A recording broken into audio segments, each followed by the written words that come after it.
कानून किसी भी तरह के समाज की इच्छा का प्रतिबिंब होता है। यदि आप किसी भी समाज का अध्ययन करना चाहते हैं तो आपको उस समाज द्वारा बनाए गए कानूनों का अध्ययन करना होगा और इसके पश्चात आपको पता चल जाएगा कि समाज की गति आगे है या पीछे।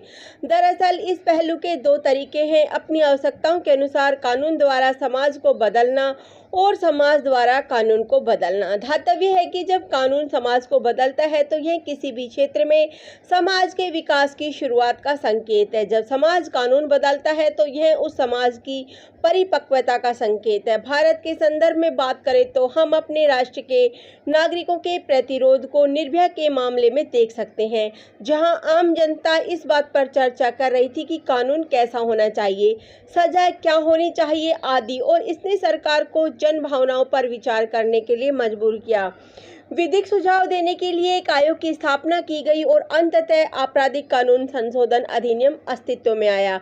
यह दूरदर्शितापूर्ण है कि भारतीय संविधान के मुख्य वास्तुकार डॉक्टर भीमराव अंबेडकर ने अनुच्छेद 368 को संविधान में सम्मिलित किया, जो यह प्रावधान करता है कि संविधान के मूल ढांचे को नष्ट करने के अलावा उपयुक्त प्रक्रिया अपनाकर संविधान के किसी भी भाग में संशोधन किया जा सकता है। विभिन्न विधिक शोधकर्ताओं के अनुसार कानून सामाजिक परिवर्तन का सबसे प्रभावी साधन है, लेकिन कई बार सामाजिक परिवर्तन कानून बन जाता है। भारत में विधिक बदलाव के मुख्यतः दो स्रोत विद्यमान हैं जो कानून में बदलाव करते हैं। पहली है विधायिका, जहां नए कानून बनाए जाते हैं या पुराने अधिनियमों में संशोधन किए जाते हैं जो समय की आवश्यकता के अनुरूप है। दूसरी संस्था हमारी न्यायपालिका है। गुलामी और बंधुआ श्रम प्रणाली का उन्मूलन 1843 में भारत में गुलामी को हटाने के लिए भारतीय दास्ता अधिनियम पारित किया गया था, जिसमें घोषित किया गया था कि दास्ता भारतीय दंड संहिता 1860 की धारा 370, 371 द्वारा अपराध है। भारत के संविधान का अनुच्छेद 23 तस्करी से रक्षा का प्रावधान करता है। सती प्रथा भारत में प्राचीन हिंदू समाज की एक घिनौनी एवं गलत प्रथा है। इस प्रथा में जीवित विधवा पत्नी को मृत पति की चिता में जिंदा ही जला दिया जाता था। सती शब्द का स्त्रीलिंग रूप है। हिंदुओं के कुछ समुदायों की एक प्रथा थी जिसमें हाल में ही विधवा हुई महिला अपने पति के अंतिम संस्कार के समय स्वयं भी उसकी जलती चिता में कूदकर आत्मदाह कर लेती थी। इस शब्द को देवी सती, जिसे दक्षायनी के नाम से भी जाना जाता है, से लिया गया है। देवी सती ने अपने पिता राजा दक्ष द्वारा उनके पति शिव का अपमान न सहन करने के कारण यज्ञ की अग्नि में जलकर अपनी जान दे दी थी। यह शब्द सती अब कभी कभी एक पवित्र औरत की व्याख्या करने में प्रयुक्त होता है। यह प्राचीन हिंदू समाज की एक घिनौनी एवं गलत प्रथा है। राजा राम मोहन राय ने सती प्रथा को मिटाने के लिए भी प्रयत्न किया। उन्होंने इस अमानवीय प्रथा के विरुद्ध निरंतर आंदोलन चलाया। यह आंदोलन समाचार पत्रों तथा मंच दोनों माध्यमों से चला। इसका विरोध इतना अधिक था कि एक अवसर पर तो उनको जीवन ही खतरे में था। वे अपने शत्रुओं के हमले से कभी घबराए नहीं। उनके पूर्ण और निरंतर समर्थन, जिसके कारण लॉर्ड विलियम बेंटिक 1829 में सती प्रथा को बंद कराने में समर्थ हो सके। विधवा विवाह से तात्पर्य ऐसी महिला से विवाह है जिसके विवाह के उपरांत उसके पति का देहांत हो गया हो और वह वैधव्य जीवन व्यतीत कर रही हो।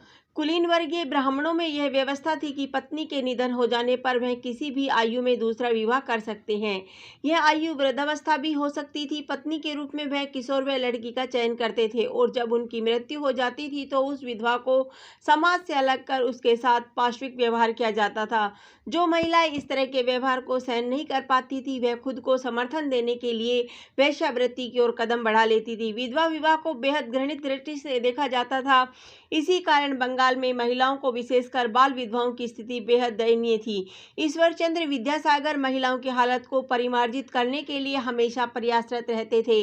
अक्षय कुमार दत्ता के सहयोग से ईश्वरचंद्र विद्यासागर ने विधवा विवाह को हिंदू समाज में स्थान दिलवाने का कार्य प्रारंभ किया।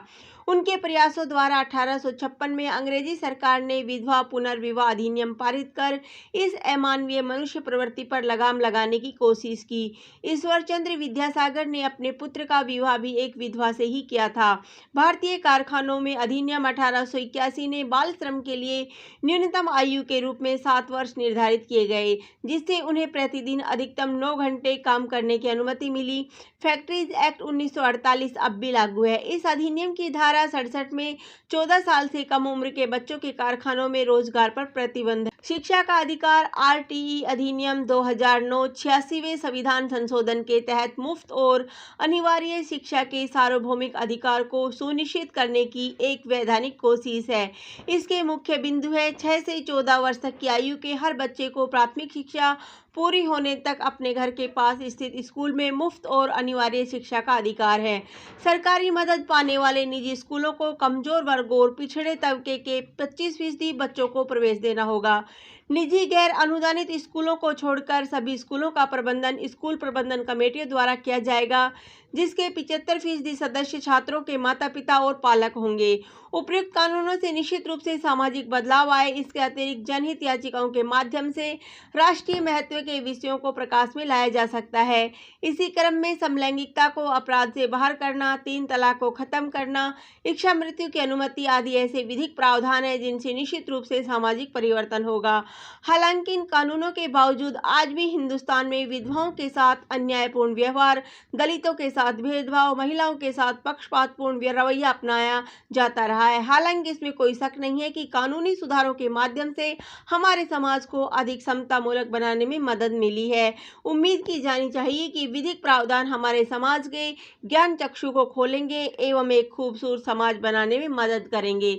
धन्यवाद। जय हिंद।